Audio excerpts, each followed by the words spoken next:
Hey guys, so what you're gonna do is you wanna put that rack in your pressure cooker and then just take the chicken and put it on top of the rack, just like that. Easy peasy, simple. Now here you're gonna wanna make sure that you wash your hands really well after touching the chicken. So that's breast side up. Sprinkle some salt, other seasonings you want to do like parsley, thyme, oregano, anything that sounds good to you. You're going to add 2 cups of water to the bottom of your pot. Put the lid on, put it on the sealed spot. Then you're going to turn on the pressure cooker. Put it on pressure on high for 30 minutes, and you're gonna let that cook. It's got to pressurize first, then it will cook, then it will let off some steam, and you will have the perfect whole chicken every single time.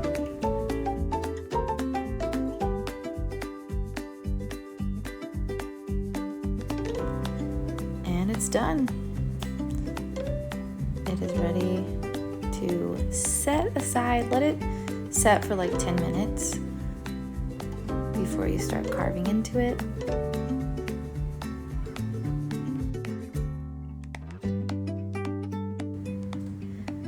I like to take the skin off of the top before we dig into it to eat it, because I like to set aside the skin, put it in the fridge, and then wait for another morning or snack to roast in the oven. We call it chicken bacon, and it just bakes up like bacon, and you salt, pepper it.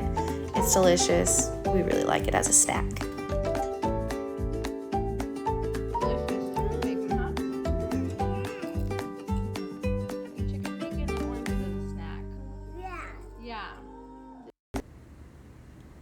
After the chicken is done, it is cooled, taken apart. I take the liquid from the bottom of the pot and strain it into a container, and that is a very gelatinous broth that you can use for soup, for gravy, for cooking rice in. Very good for you, and it's absolutely delicious. Do not forget to strain that broth at the bottom. It's so good.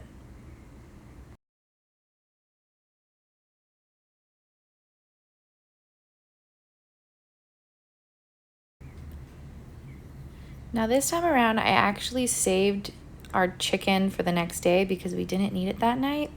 We were going to our friends, but I had leftover pasta salad from the night before, so I am taking apart the chicken today and cutting it up and putting it on top of the pasta salad for lunch.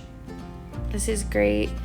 You just want to make sure if you save it and set it aside for the next day, that you salt it again, maybe give it a little bit of seasoning, maybe mix up some olive oil in it. I just tossed some salt in today, but it's definitely going to need a little bit more seasoning the next day.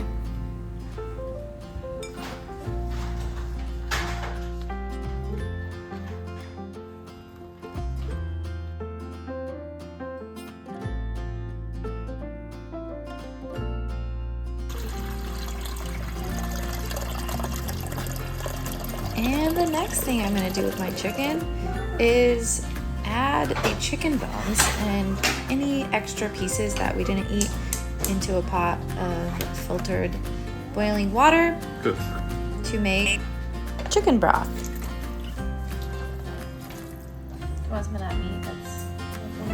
You can add other things in like celery, carrots, onion, garlic. I do that, but today I just wanted to make it a quick, simple broth, and so I added some apple cider vinegar and some whole peppercorns, and that's gonna be about it. I would normally use bay leaves too. Oh, some salt too. I would normally use bay leaves too, but I just honestly forgot. in this one. But the apple cider vinegar is probably the most important part because it helps draw the nutrients out of the bones. Once it's boiling, you're going to turn it down to a simmer, and to make a broth, you're going to do it for you're going to cook it for about 4 hours. If you're making a bone broth, then you're going to cook it for 12 to 24 hours.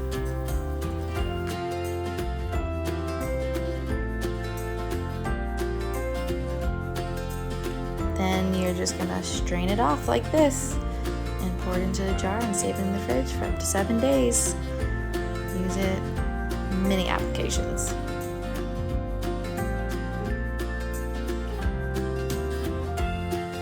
Thank you so much for being here. Subscribe.